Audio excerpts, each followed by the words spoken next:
Tens of thousands of American Jews marched down New York's Fifth Avenue on Sunday in the annual Celebrate Israel parade. But for the first time, there was a significant contingent of protesters, echoing the opposition to the Netanyahu government's judicial overhaul plan that has brought hundreds of thousands of Israeli protesters into the streets for the past 5 months. The plan aims to lessen the power of Israel's Supreme Court, and many American Jewish leaders say they are worried that if passed, Israel will no longer be a liberal democracy. Many American Jews like myself, our Jewish identity is very firmly grounded in our relationship with Israel. And people are extremely concerned and wondering if this is the Israel that they have known, loved, supported, and worked for decades and decades. American Jewish organizations have long supported Israeli governments, including those led for a total of 15 years by Prime Minister Benjamin Netanyahu. But some analysts say that Netanyahu's current coalition of far-right and ultra-Orthodox parties undermines that support.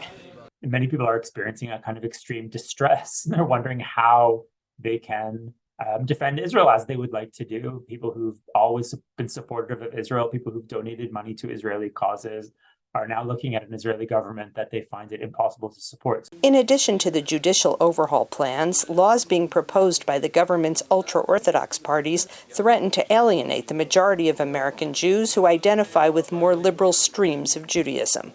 If things don't change and Israel continues down a path of being less of a democratic state, even less of a Jewish state in terms of a Jewish state for all Jews, reform, conservative, non-practicing, etc., I think then you will start to see people just give up, throw up their hands, walk away.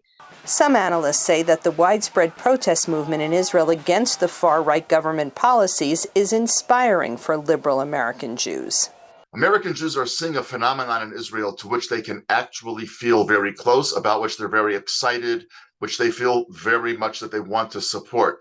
Admittedly, it's not the government, but it's a very wide swath of the sectors of Israeli society. Despite the tensions with this Israeli government, American Jewish leaders hope the relationship between the U.S. and Israel will remain strong. But President Biden has yet to invite Prime Minister Benjamin Netanyahu to the White House, breaking with previous protocol. Linda Gradstein for VOA News, Jerusalem.